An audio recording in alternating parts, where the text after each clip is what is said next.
Vamos orar, queridos, pedindo ao Senhor que nos dirija nessa conversa de hoje. Nosso Deus, Senhor da nossa vida, te agradecemos por sabermos que o Senhor é Deus que nos conduz em tudo. Ainda que a nossa vida passe por dificuldades e lutas, sabemos que o Senhor está no controle de todas as coisas. Nos ensina a descansar em Ti e nos ensina a viver a espiritualidade que o Senhor deseja para nós, como aqueles que são discípulos do Cristo. Nos ajuda nisso. E nessa conversa, eu peço a Tua condução, a Tua graça, a Tua capacitação que não está em mim, com certeza, e que a falta dela não atrapalhe aquilo que o Senhor quer produzir aqui no nosso meio, na vida de cada irmão. Nos ajuda em tudo e que tudo glorifique o Filho, Jesus Cristo, nosso amado Senhor e Salvador, e é em nome dele que eu oro. Amém. Gente, vocês sabem, pela história da nossa comunidade, que a gente prioriza o estudo do texto bíblico. A gente chama isso de pregação expositiva, aquela que a gente abre o texto e lê e entende o que está no texto. Essa tem sido a maior parte das conversas que nós temos tido aqui, a gente tem tentado fazer dessa maneira. Mas a gente também entende que há muitas maneiras de aprender o caminho de Deus para a vida da gente. Uma delas é observando a história. A história nos mostra Deus, a história revela Deus. E eu quero aproveitar a noite de hoje para compartilhar um pouco sobre a própria história da igreja, algumas coisas que aconteceram no decorrer da história da igreja, e a gente perceber que essa história é cíclica, que ela se repete muitas vezes. E assim a gente pode olhar lá para trás, perceber o que é que aconteceu e encontrar um caminho para também darmos uma resposta àquilo que nos cerca diante dessa similaridade, passado e presente. Então a gente vai começar conversando um pouquinho sobre a própria história da igreja. A história da igreja, a gente pode dizer que ela se inicia entre o ano 95 e o ano 100 depois de Cristo. Antes disso você tem aí o Novo Testamento. O Novo Testamento conta a história da igreja primitiva, como a gente costuma dizer. Até a morte de João, o último apóstolo, a gente tem isso tudo registrado lá no Novo Testamento. Então, se a gente quiser saber mais da igreja primitiva, é só ler o livro de Atos, os evangelhos, aí a gente vai encontrar essas informações que a gente precisa. A partir daí, a igreja ela começa a desenvolver a sua caminhada, num primeiro momento ainda muito ligada ao judaísmo, a percepção e a ideia de que a igreja e de que o cristianismo era alguma coisa que se distanciaria do judaísmo. Isso não acontece nos primeiros momentos da igreja, já que os próprios discípulos, apóstolos, frequentavam, por exemplo, o templo, ainda flertavam e praticavam muitas coisas do judaísmo. Isso vai se distanciando com o decorrer do tempo. E a gente precisa se lembrar qual é o contexto cultural e social em que a igreja nasce. A igreja nasce dentro do Império Romano. Isso é fundamental para qualquer tipo de análise do movimento da igreja. Onde ela nasce? Dentro do Império Romano. E nós precisamos levar tudo isso em consideração. E há dois momentos muito importantes que o Império Romano vive e que influenciam diretamente a igreja. Vários deles acontecem, mas eu gostaria de destacar dois. O primeiro deles é o ápice da Pax Romana. A Pax Romana, a palavra Pax é uma palavra latina que quer dizer paz. Paz romana. O que é isso, paz romana? É uma filosofia, uma forma do Império Romano agir. O que é que acontecia? Quando eles conquistavam uma região, conquistavam uma nação, um povo, eles obviamente dominavam com muita violência. Roma sempre foi muito violenta, não é? A crucificação era muito presente na forma do império repudiar qualquer tipo de levante contra ele, mortes, isso é verdade. Mas uma coisa que acontecia é que Roma melhorava a estrutura da região em que ela dominava. O Império Romano dominava uma região, aquela região era beneficiada pela tecnologia romana, que na época era ímpar. Ninguém tinha a tecnologia que Roma tinha. Os aquedutos romanos são obras que até hoje estão lá na região da Itália. Você vai encontrar na Europa estradas construídas no Império Romano que até hoje, 2000 anos depois, ainda são utilizadas. E isso era um benefício muito grande, porque fora dessa realidade, a vida era dura. As pessoas, para se deslocarem de uma região para outra, elas tinham muita dificuldade. Os assaltantes, não é? As próprias estradas eram muito debilitadas, deficientes, e quando Roma chegava e apresentava toda essa estrutura, ela vendia isso como a paz de Roma. Está vendo? Nós chegamos e vamos dar um jeito nessa situação. Viver dentro do império, por um lado, era difícil, pelo sofrimento de quem se opunha ao próprio império, mas por outro lado era algo muito bom, não é? Tanto que o salmista no Salmo 121 escreve o seguinte: o Senhor protegerá a sua saída e a sua chegada desde agora e para sempre. Quem faz uma saída para chegar em algum lugar é porque está viajando, né, gente? Então o salmista está dizendo da sua preocupação em viajar pela região da Palestina, ali de Israel, coisa que acaba quando o Império Romano chega. Essa pax, como eu falei, essa paz romana é apresentada como o melhor da civilização na época. Era a venda que Roma fazia do seu trabalho, do seu império, do seu domínio. E Jesus, quando diz lá em João 14, 27, deixo-vos a paz, a minha paz vos dou, não vou-la dou como o mundo a dá. Adivinha sobre o que é que Jesus está falando? Da pax romana, dessa segurança que todo morador, todo habitante dentro do Império Romano vivia, mas era uma segurança limitada e falsa que Jesus contrapõe com a sua paz verdadeira e real. Muito bem, a Pax Romana preserva o Império, preserva muitas coisas e facilita também a própria pregação do Evangelho. Paulo utiliza as estradas romanas para fazer as suas viagens missionárias e dizem inclusive que as estradas de Roma na época eram a internet de hoje. Tamanha a facilidade que eles tinham, e essa tecnologia toda está à disposição da igreja. Isso vai até o ano 300, gente. E a nossa conversa de hoje vai de 90 a 300. Esse tempo que a gente vai refletir um pouquinho aqui. De 300 em diante, Roma começa a decair. O Império Romano se torna grande demais, burocrático demais, muitas distâncias, as fronteiras vão se expandindo, o controle dessas fronteiras fica cada vez mais difícil, as lideranças são incompetentes e aproveitam da própria fragilidade do império, os bárbaros começam a atacar as fronteiras e Roma começa a ter sérios problemas. As fronteiras são atacadas, o exército é composto por bárbaros, a coisa começa a desandar seriamente a partir do ano de 300, a partir do quarto século. Muito bem, mas o importante é a gente pensar onde está a igreja e o que a igreja está vivendo nesse período de 90 a 300. A igreja está sendo perseguida, mas muito perseguida. Todo imperador que se levanta arrebenta com a igreja. Nero, a partir do ano 64, quando ele começa o seu império, arrebenta com a igreja.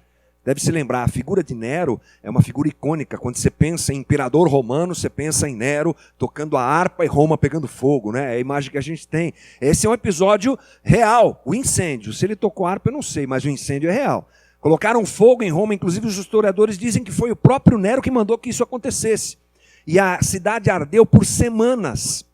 Muita gente morreu, foi um desastre, uma calamidade. E adivinha nas costas de quem que Nero colocou a culpa? Dos cristãos. Eles eram muito perseguidos, mortos, a coisa era complicada. Depois vem Domiciano, que reina a partir do ano 96 depois de Cristo, e ele intensifica. Ele persegue os cristãos, acusando os cristãos de ateísmo, porque eles não praticavam o culto ao imperador. Então, taca-lhe pau e mata os cristãos, e acaba com todo mundo, e coloca para as feras comerem, e a coisa vai. Cada império, aliás, cada imperador, alguns atacam mais, outros atacam menos, mas todos eles realmente fazem uma grande perseguição. A 7ª perseguição, por exemplo, aconteceu de 193 a 211, foi feita por um imperador, o nome do cabra era Severo. Ele foi severo mesmo, né? Um trocadilho básico assim. E ele arrebentou com a igreja a ponto do pai da igreja, Tertuliano, dizer que o sangue dos mártires é a semente da igreja, de tanta gente que ele matou. E vai, isso vai até o governo de Diocleciano. Eu tenho um problema para falar esse nome. Diocleciano. Diocleciano reina de 284 a 305. Ele também arrebenta com a igreja, ele também persegue a igreja, e ele percebe que o império está se esfacelando, e ele quer produzir uma unidade, e ele coloca a culpa em quem? Nos cristãos. Então, acontece um período no governo desse imperador chamado a Grande Perseguição. Isso vai acontecendo e se intensificando, e Diocleciano reina até 305, quando ele se aposenta. Hoje a gente não consegue, mas ele se aposentou naquela época. Tranquilo, conseguiu se aposentar. Quando ele se aposenta, se levanta Constantino. Constantino é um cara que vem num movimento diferente. Ele briga pelo poder, mas ele toma o poder. E em 312 ele vai para uma batalha. Nessa batalha que ele tem contra Magêncio, acontece uma coisa muito interessante. Eles estão se preparando para a batalha e Constantino tem um sonho, uma visão. Essa visão é a visão de uma cruz. E a seguinte fala vem para ele: sob esse sinal vencerás. Debaixo desse sinal vencerás. Aquele sonho o persegue, deixa ele atribulado, essa visão, esse sonho, que a gente não sabe muito bem o que é. E no outro dia ele dá uma ordem para que o escudo de cada soldado romano recebesse um símbolo. Adivinha qual? A cruz. E ele ganha essa batalha de uma forma impressionante. E ele atribui essa situação à cruz, à vitória. Ele atribui a vitória à cruz. E Constantino se converte, gente. Constantino se converte. Alguns estudiosos dizem que foi uma jogada, mas eu acho que em tudo isso está a mão de Deus. Se foi uma jogada, ok. Se não foi também, ok. O meu professor de história, e eu acho que eu tenho que respeitá-lo, disse que ele não se converteu coisa nenhuma. Que no final da vida ele estava flertando com os agnósticos e tal, e tudo mais. Mas enfim, ele se converte. Quando ele se converte, ele começa um movimento de defesa do cristianismo.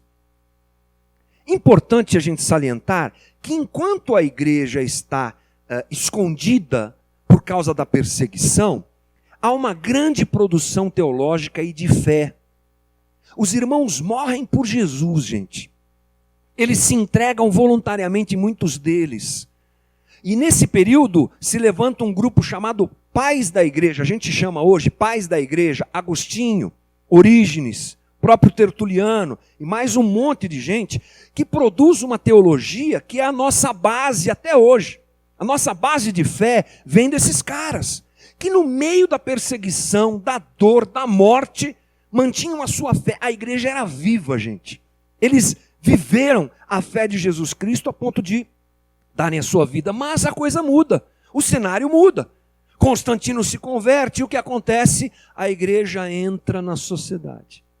Roma, Constantino, no Édito de Milão, que é um documento assinado em 313, ele diz assim: nenhum cristão mais pode ser perseguido. Ninguém mais pode deliberadamente assassinar, matar e condenar um cristão. A igreja sai da clandestinidade. Ela agora brilha. Ela flerta com a sociedade, com o mainstream, com o status quo. Ela entra dentro da sociedade. Agora era bacana ser cristão. E dizem inclusive que familiares de Constantino eram cristãos. Tudo bem, agora não tem problema. Inclusive a igreja vai entrando dentro do Estado e se empoderando. Ela vai ganhando poder dentro do Estado. E aí acontece um movimento muito triste. Porque a igreja que era firme na fé, era detentora dos valores teológicos corretos do cristianismo, que amava Jesus a ponto de morrer por ele, começa a afrouxar a sua fé. A defesa contra as heresias para de acontecer. O arianismo, que era uma corrente herética muito forte, que flertava muito com o cristianismo, e inclusive os apóstolos escrevem várias cartas de Paulo. João, ele bate de frente com isso, contra o gnosticismo, o arianismo. Isso afrouxa, a igreja perde a sua identidade, agora ela tem o poder, agora ela tem nas suas mãos dinheiro, ela tem status, ela agora manda, e o poder corrompe o coração da igreja. E os irmãos que antes morriam por Cristo, agora não, agora está tudo bem, agora vamos servir a Deus, mas não vamos levar o evangelho tão a sério assim. Esse movimento de perda de fé e de valor, de substância do evangelho, ele não é bem recebido por todo mundo. A maior parte dos cristãos entram na onda e vão embora. Mas uma minoria rejeita isso. E nasce um movimento chamado movimento monástico, que ele é startado, ele é iniciado por aquele que a Igreja Católica chama de Santo Antônio, Antônio. A história de Antônio é muito bonita. Ele é um homem muito rico, um jovem de família rica. Ele se converte ouvindo a pregação, e ele leva muito a sério essa coisa de se você quer me seguir, abandone-se a si mesmo, tome a tua cruz e siga-me, vende tudo que você tem e vem atrás de mim. Esses valores que Jesus prega de uma forma tão clara no Evangelho são abraçados por Antônio, e ele inclusive foge, sai dos centros, sai da cidade e vai se refugiar no deserto. Tipo assim, rejeitando o que a igreja estava vivendo. E a gente sabe que isso só vai piorando até 1500, quando chega a reforma. Isso não para, esse é um processo de degradação da igreja até a reforma em 1500. Antônio foge para o deserto e muita gente vai atrás dele. E começa um movimento chamado os Pais do Deserto. Homens que vão deliberadamente fugindo dessa estrutura. E esses homens nos ensinam que é necessário haver uma percepção de como é que a igreja está andando, sempre. Qual o tipo de evangelho que a gente tem vivido. Como a igreja tem se comportado e se relacionado com os valores desta sociedade, deste mundo que nós, como a gente costuma dizer, e qual deve ser a nossa reação em relação a isso. Essa é a ideia da nossa conversa. Por que isso? Porque quando nós olhamos para a realidade do evangelho hoje, nós percebemos um evangelho bastante alterado daquilo que ele deve ser. Comprometido na sua raiz, comprometido nos seus valores. Essa é uma percepção que não demanda muito esforço para a gente fazer. A igreja hoje está perdida como ela estava, digamos assim, quando Constantino fez o que fez e a igreja tomou esse rumo de poder, de flerte com o poder. Richard Foster, o autor de um livro muito conhecido de cristãos, principalmente o pessoal da Igreja Batista gosta bastante, chamado Disciplinas Espirituais, ele abre o livro dizendo assim: a superficialidade é a maldição do nosso tempo. A doutrina da satisfação instantânea é, antes de tudo, um problema espiritual. E quando nós olhamos para a maneira como a igreja se relaciona com o evangelho, que ela diz defender, nós percebemos essa fragilidade e esse distanciamento. Isso deve nos preocupar. Isso deve ser fonte de preocupação para nós, sim. O pastor Ricardo Barbosa, que escreveu o livro O Caminho do Coração, com quem eu tive algumas aulas nesse semestre lá no seminário, que me despertaram muito nesse aspecto aqui. No seu livro ele diz assim, que a igreja hoje, o evangelho hoje vive 3 problemas sérios. O primeiro deles é o pragmatismo. Aquilo que nos leva a encontrar utilidade nas coisas, porque alguém pragmático é alguém muito prático, que faz, que realiza, essa é a ideia, né?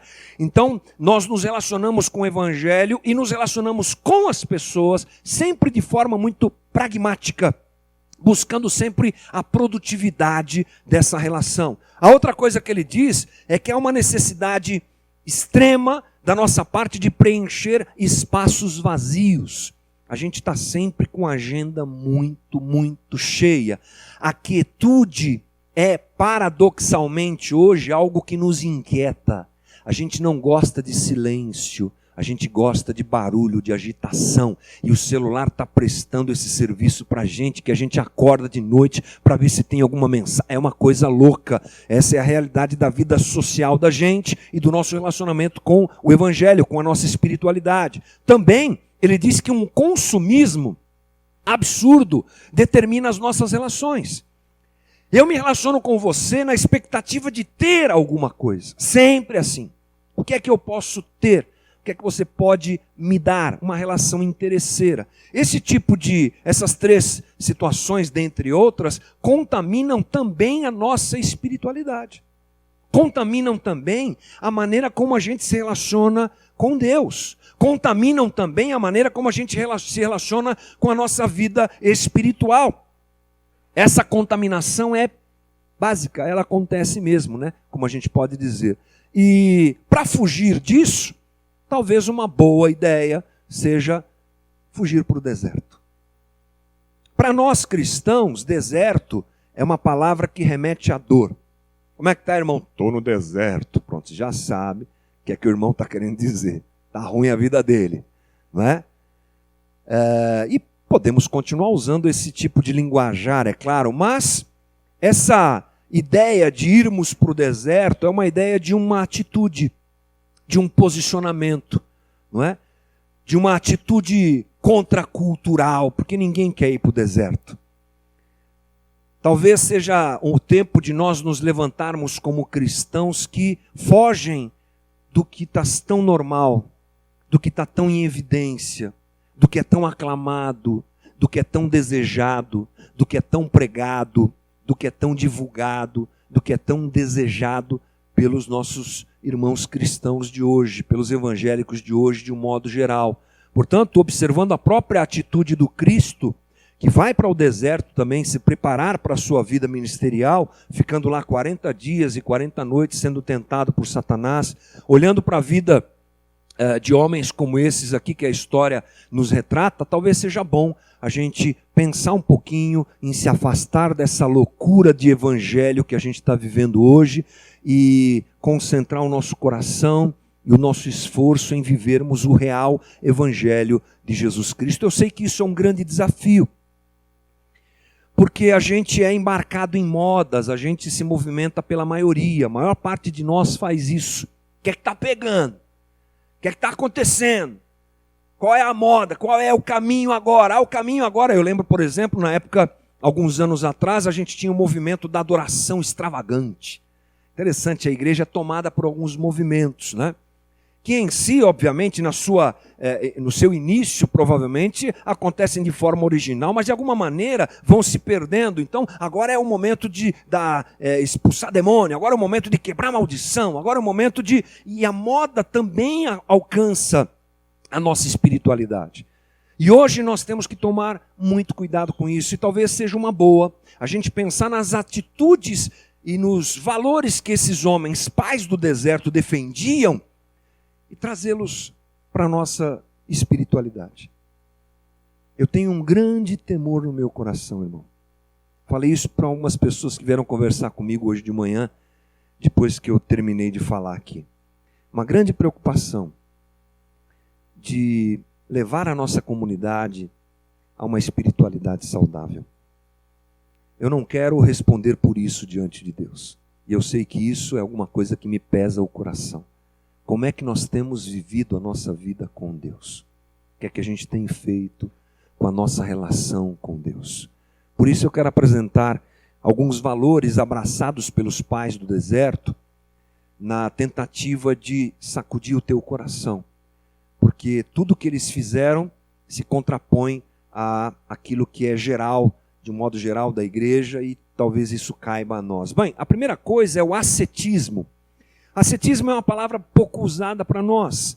Quando você vai no dicionário, você vai encontrar a seguinte definição: é a doutrina de pensamento ou de fé que considera a ascese, isto é, a disciplina e o autocontrole estritos do corpo e do espírito, a um caminho imprescindível em direção a Deus, a verdade ou a virtude. Traduzindo em miúdos, é a luta contra o que nos domina. É a autodisciplina. Se há uma coisa que esse pessoal fez, foi isso. Eles lutavam contra os desejos da sua natureza humana. Eles tentavam vencer aquilo que eles sabiam que os afastava de Deus. Alguns, inclusive, exageraram. Eles praticavam aquilo que a gente chama de autoflagelo. Sabe como é que é? Fica sem comer muito tempo. Lutero, assista ao filme Lutero lá no YouTube e você vai ver. Como Lutero, por exemplo, apesar de ele não estar inserido nessa realidade dos pais do deserto, também buscava isso. Só que Lutero cometia um erro que muita gente comete, que é pensar que o ascetismo em si vai levar a pessoa à salvação. Esse é um ponto interessante. Não é essa a ideia, não é esse caminho. Muitos pais da igreja, como eu falei, fizeram e levaram isso a sério, venderam tudo, tomaram a cruz e exageraram um pouco nessa situação. Paulo nos alerta lá em 1 Coríntios que o ascetismo exagerado não leva a nada. Mas a ideia de Paulo é combater aquele pensamento que nos leva a achar que uma autodepreciação, uma autodisciplina exagerada pode nos salvar. Deus não nos ama porque a gente sofre, mas não é essa a ideia. Mas o ascetismo é uma prática que nos leva a lutar contra aquilo que nos afasta de Deus. E o propósito não é a prática dessa autodisciplina em si, mas uma prática que me aproxima mais de Deus. Por exemplo, o próprio apóstolo Paulo diz em 1 Coríntios 9, 27, mas esmurro meu corpo e faço dele meu escravo, para que depois de ter pregado aos outros, eu mesmo não tenha de ser reprovado. É uma forma de pregar aquilo que a gente está dizendo aqui, o ascetismo, uma autodisciplina. Ele não cabe muito bem nos dias que nós estamos vivendo. E para nós ocidentais, essa história não é boa. Porque nós somos dados ao prazer. Nós somos dados à satisfação. Nossos dias loucos, como os que nós temos, não nos permitem deixar de viver coisas, porque nós queremos viver coisas. Nós somos do tempo da experiência, do tempo da satisfação. Então o jejum, por exemplo, que é uma prática ascética, cai cada vez mais em desuso. A oração, aquela que eu faço me esforçando em fazê-la, cai em desuso. A rigidez de uma leitura bíblica diária cai em desuso nesses dias, porque nós não queremos sofrer, nós não gostamos de nenhum esforço nesse sentido. A gente só pratica um esforço quando aquilo tem uma recompensa imediata à frente. Aí a gente trabalha que nem louco, aí a gente deixa de dormir, aí a gente faz o que tem que fazer, tal, porque tem uma recompensa imediata. Quando a gente transfere isso para a nossa vida espiritual, em que a gente não percebe o benefício de uma autodisciplina, pouco nos interessa buscar isso. Entre uma maratona de Netflix e 1 hora de leitura bíblica e de oração, não preciso nem fazer enquete aqui, que a gente vai para cima da Netflix com certeza. É o que nós mais gostamos de fazer, porque é o que nos acrescenta, é o que nos dá prazer.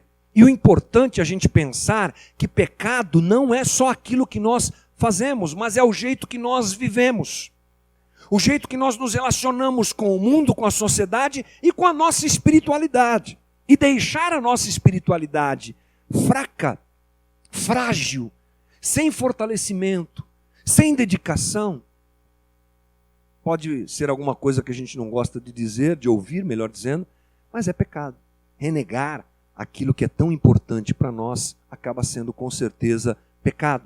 O ascetismo é a libertação de vícios que nos dominam, que roubam o nosso tempo, que nos afastam de Deus, que nos afastam do Evangelho. A gente realmente precisa pensar nessa prática como algo que nos leva ao Cristo, que nos leva mais perto do Senhor.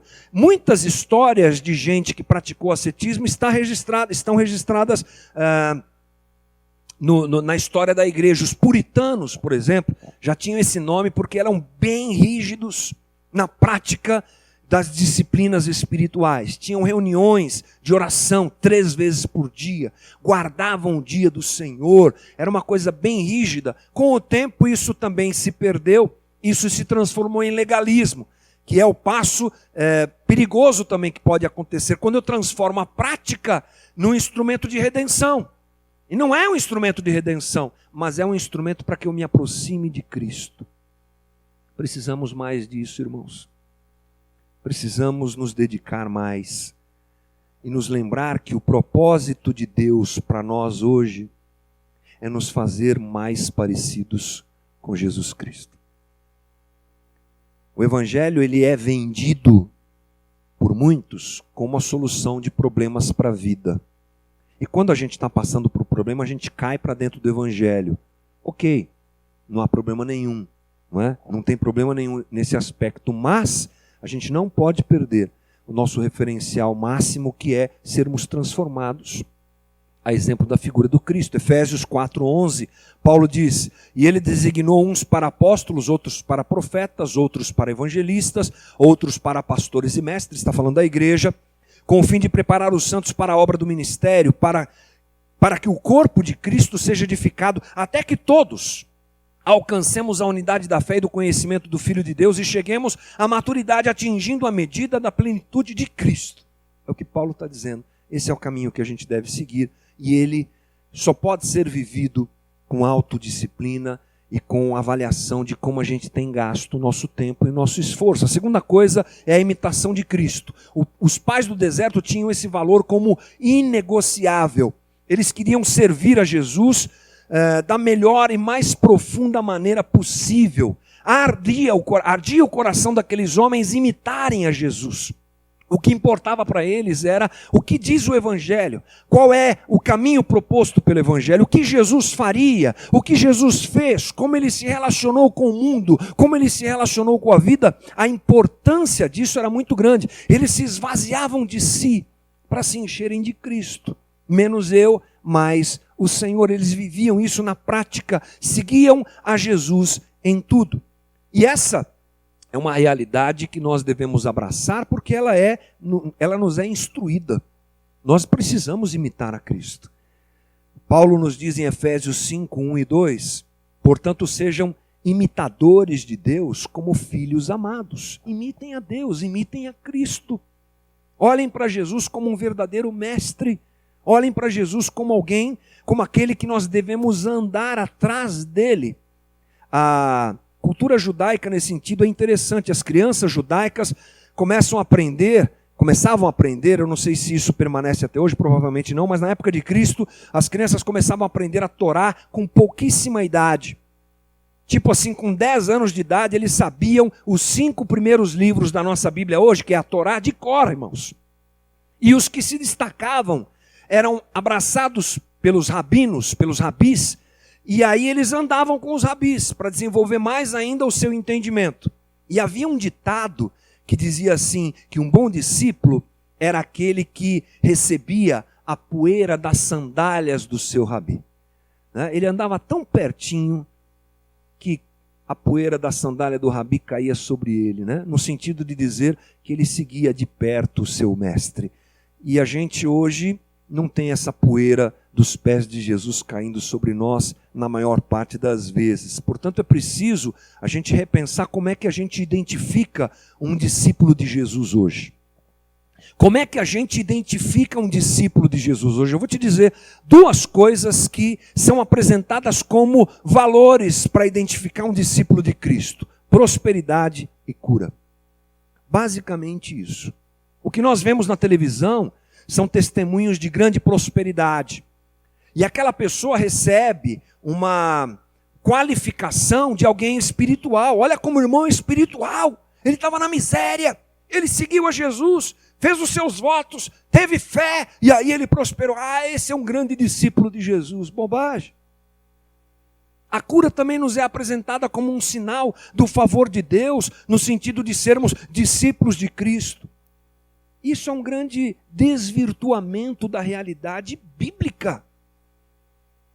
Porque o que caracteriza biblicamente alguém que segue a Jesus é amar ao próximo como a si mesmo, amar a Deus sobre todas as coisas, ao próximo como a si mesmo, é negar-se a si mesmo, tomar a sua cruz e seguir a Cristo.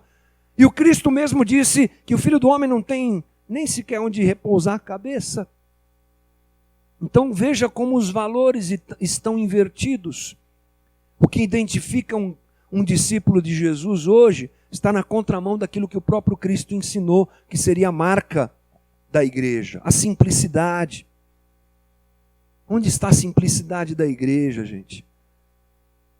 Eu estive lá em Goiânia, essa quinta e sexta, fui tocar num evento maravilhoso que tem lá, e um dia a gente vai ter uma coisa parecida por aqui. Está no meu coração isso, a gente vai trabalhar para que isso aconteça lá no Prosa e Canto. E eu, já quarta vez, se não me engano, que a gente vai tocar lá, e é um evento que reúne artistas cristãos que você pouco ouve. Zazo, o Nego. Já ouviu falar de Zazo, o Nego? É um artista cristão impressionante, um poeta, procura na internet, é maravilhoso. Roberto Diamanso, esse você já ouviu falar, né? Estava lá. E aí nós batemos um papo, conversamos na mesa depois de um café, e aliás é isso que é a proposta do evento, conversa, Prosa e Canto é o nome, né? E nós começamos a falar, o Diamanso tem um voto de pobreza, gente. Ele só usa roupa doada por pessoas, ele não tem nada.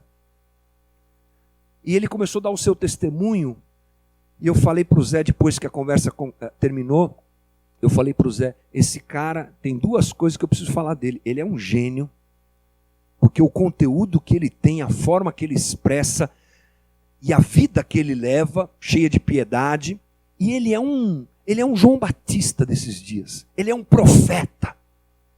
Um cara que fala com a sua vida contra o sistema. E ele metendo o pau nos artistas gospel, arrebentando. E ele falando, eu não fico em hotel, coisa nenhuma, eu vou para a casa do irmão. E esse negócio de dinheiro, de fama, o que é que está acontecendo com a igreja? E é uma grande verdade. Quem são os nossos ídolos hoje, irmão? Quem são os grandes ícones do evangelho?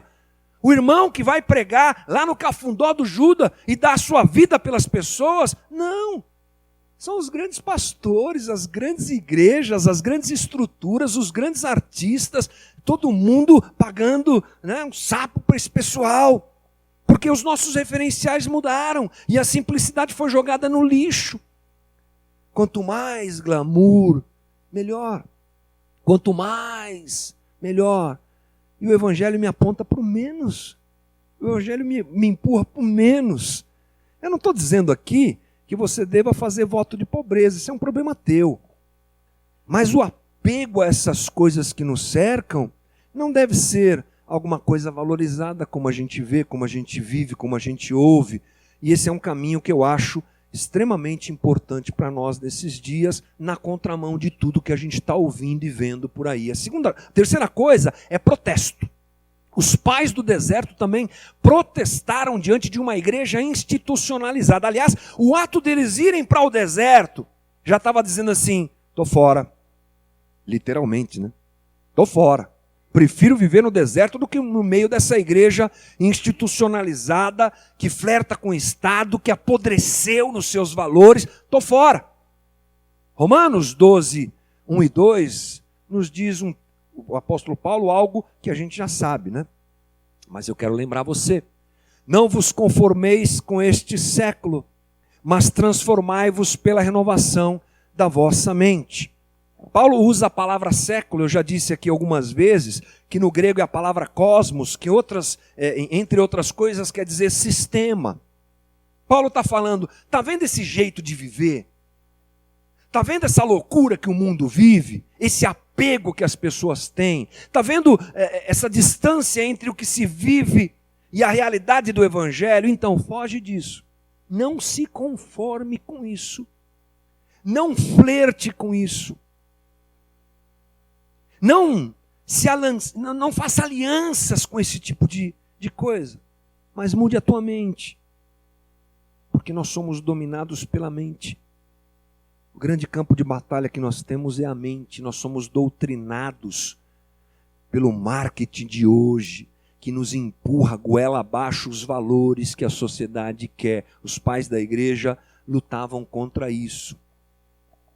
E a igreja hoje, desculpe a minha liberdade em falar isso, não colocando uma auréola na minha cabeça, muito menos dizendo que a nossa comunidade é a melhor comunidade do mundo, não.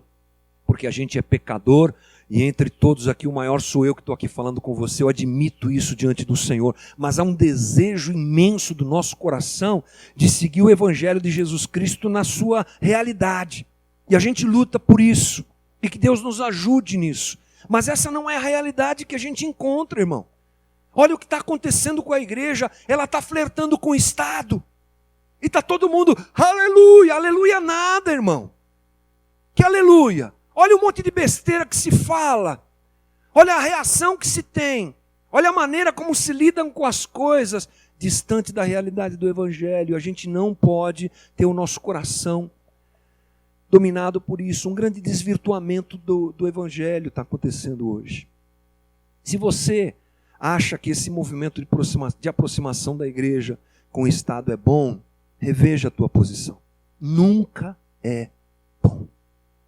Quando a igreja é empoderada, ela se desvirtua. Quando a igreja recebe poder, quando ela tem nas mãos poder, porque a igreja é feita de gente e gente é corrupta. Nós não podemos deixar isso passar em branco sem pelo menos pensar sobre isso. Alianças políticas que têm a aparência de vitória, mas não são, irmão. Não tem nada de vitorioso nisso. Muitas coisas acontecendo em nome do Evangelho, mas que nada tem a ver com o Evangelho. Dominam a mídia, dominam a estrutura, e vai lá e acontece, que incrível, o que isso produz? Nada. O que isso gera? Nada. Às vezes mais constrangimento do que qualquer outra coisa. Mais ódio contra a igreja do que qualquer outra coisa. Porque estamos nesse caminho perigoso. E a gente precisa tomar cuidado. Eu recebo as pessoas que vêm para a nossa comunidade, que querem estar com a gente. Eu gosto disso. Se você ainda não tomou um café comigo, pode me procurar, para a gente conversar. Quero te conhecer.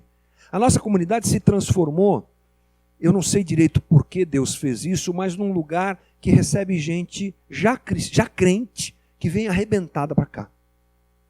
Eu não sei se o pessoal colocou alguma placa ali que eu não estou sabendo. Você fez isso ali? Não. Não, né? Ninguém fez. Mas a gente parece curva de rio, só para em rosco aqui, gente. Brincando, é claro. E aí eu vou conversar com o pessoal. E esse pessoal está arrebentado. Arrebentado pela prática de um evangelho que não é evangelho dentro da igreja. Arrebentado. Explorado, ferido, magoado, frustrado. Tem alguma coisa errada acontecendo no nosso meio.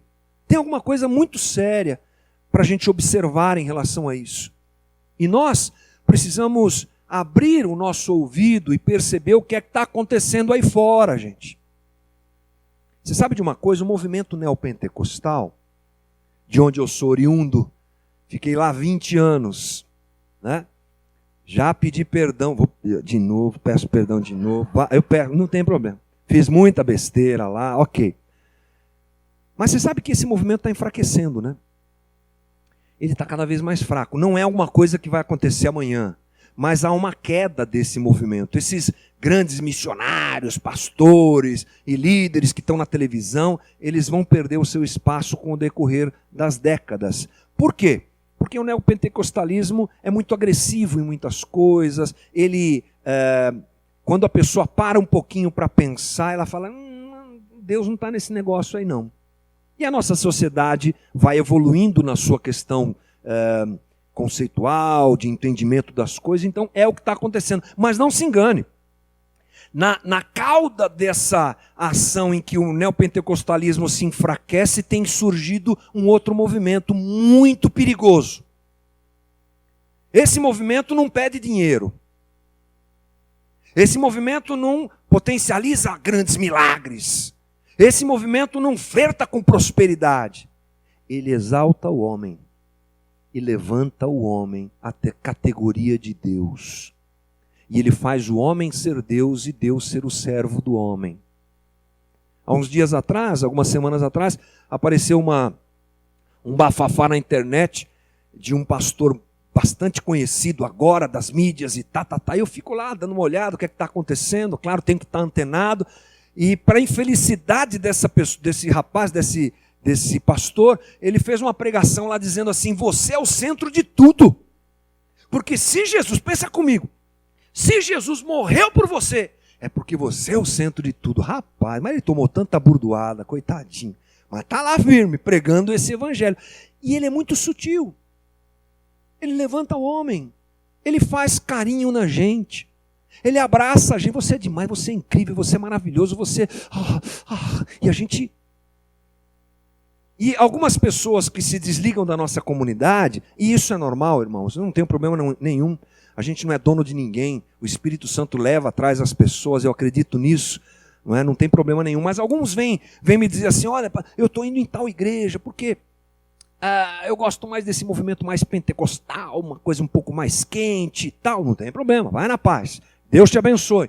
Mas aí eu fico prestando atenção e a pessoa diz assim, e fica tranquilo, viu, pastor? Lá esse pessoal lá, naquela igreja, lá não pede dinheiro, está tudo certo. Como se isso fosse o único problema. De novo, eu não estou levantando a placa de que nós somos os melhores. Não é isso. Mas a gente precisa tomar cuidado. E que Deus nos preserve em tudo isso. Indo para o final, irmão, solitude e contemplação. Quando a gente pensa em solitude, geralmente a gente pensa nos eremitas, nos monges, no enclausuramento, se isolar, não é? E essa era uma realidade para a vida dos pais do deserto que se enclausuravam mesmo. Quando a gente traz isso para a nossa realidade, nós temos um grande problema, porque a gente faz mais do que a gente precisa.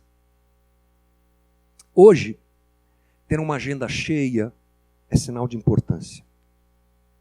Conversando com uma pessoa esses dias, ela disse que teve uma crise de acusação altíssima porque tirou um cochilo de tarde. Você vê como a gente está ficando maluco, né, gente? Se sentiu acusado, foi tratar inclusive no terapeuta, conversar com o terapeuta. Eu dormi de tarde, como é que eu pude fazer isso? Meu marido trabalhando, meus filhos... Eu dormi um pouquinho de... Porque a gente tem um problema com isso. A gente tem um problema com isso, irmãos. Aliás, um bom pastor, um grande pastor, um reconhecido pastor, qual é? É aquele que tem a agenda lotada. Programa de televisão, programa de rádio, não tem problema nenhum com isso, gosto, e que Deus nos dê espaço nesse sentido, mas essa coisa toda, uma agenda lotada, viaja para cá, viaja para lá, aquele séquito de seguidores atrás, onde ele vai, vamos juntos, e vamos lá. Como é que é a igreja? É uma grande igreja, 8.000 pessoas, e agenda lotada, e vai para cá, vai para lá. É esse tipo de coisa que está deformando a nossa espiritualidade. A gente não para ouvir Deus, porque a gente fala demais. E existem vozes falando para a gente o tempo todo. E existem coisas na vida da gente que a gente só aprende com silêncio, irmão. E a gente só percebe com silêncio e contemplação. Estou pregando para mim, viu, irmão? Relaxa. Que eu tenho um problema também com isso. Eu entro no carro, antes de mais nada, a primeira coisa que eu ligo é o rádio. Está tocando não sei o que, mas precisa fazer barulho aqui para poder encher esse negócio aqui. Eu tenho esse problema também, relaxa.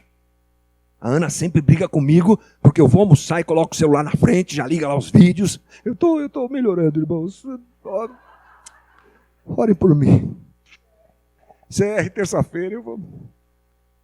A gente adotou esse estilo de vida.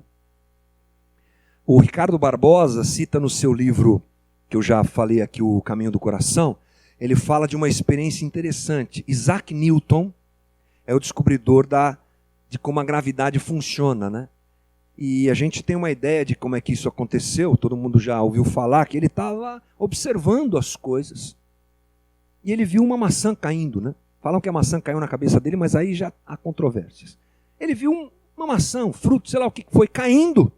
E ele perguntou, por que não subiu? Por que caiu? A contemplação deu a ele um start de alguma coisa que nos explicou o movimento do universo, gente. Porque a partir disso, Isaac Newton começou a elaborar a teoria dos corpos. Quanto mais massa, mais força gravitacional de atração esse corpo produz. Por isso que nós estamos aqui, de repente nós estamos de ponta cabeça, a gente nem sabe, né? Porque nós estamos presos à Terra, porque ela tem uma massa muito grande. A Lua fica ligada à Terra por essa massa. A Terra fica ligada ao Sol, e aí vai. Veja só, uma contemplação, uma observação, explicou como é que o nosso universo e como Deus fez essa coisa maravilhosa que nós vivemos. Se funciona assim para a natureza, por que não funciona assim, não funcionaria assim para com Deus e para com a nossa espiritualidade?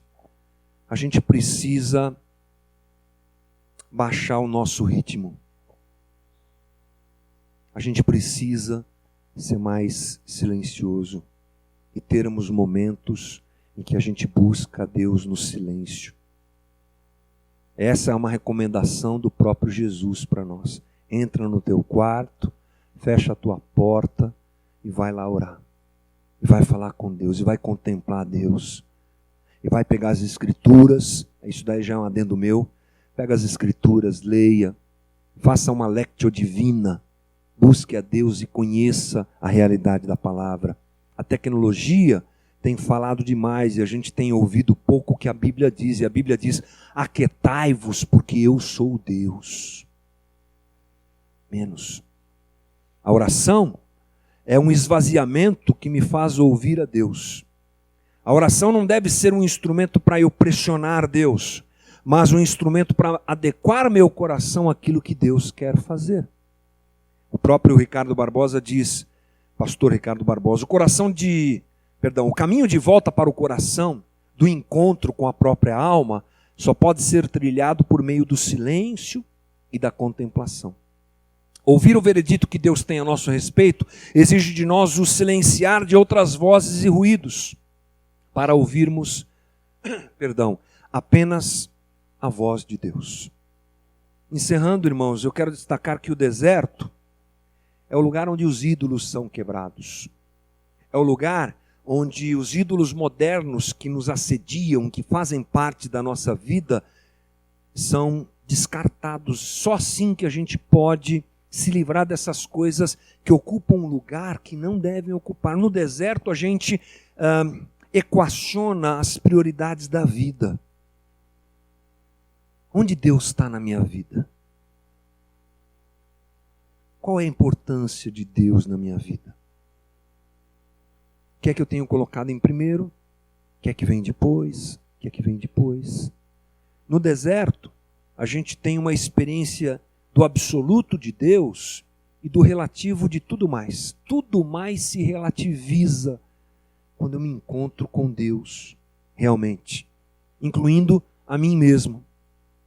Esse é um movimento que Deus realiza no coração daquele que vai para o deserto, que busca a Deus. A segunda coisa é que é o lugar da autenticidade e da verdade. O deserto é o lugar onde as máscaras caem. O deserto é onde a hipocrisia acaba.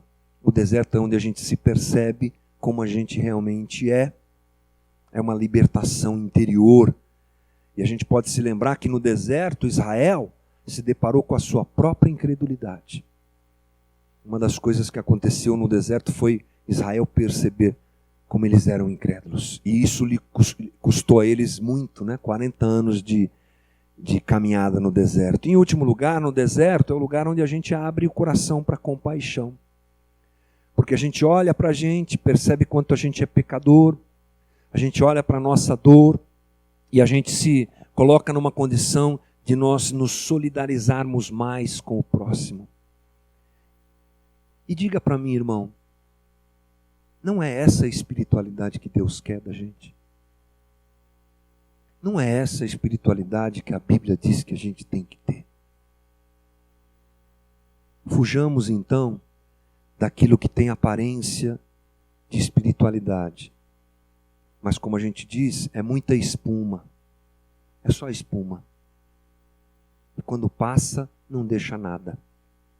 Essa é a proposta que os pais do deserto nos apresentam e que eu acho bastante relevante para a nossa realidade de hoje. Que Deus nos abençoe nessa caminhada em nome de Jesus. Eu prego para mim, irmão. Com bastante temor eu prego para mim. Eu vou fazer uma oração agora por mim, pedindo que Deus me ajude a que o meu coração vá para o deserto. Que eu busque a Deus como deve ser e me adeque à vontade dele como deve ser, porque ele me amou em primeiro lugar e eu quero colocar minha vida nas mãos dele. Se você quer me acompanhar nessa oração como uma realidade que você também percebe ser necessária para você, você pode ficar de pé comigo e a gente vai clamar junto ao Senhor. E pedir ao Senhor que nos ajude. Em nome de Jesus.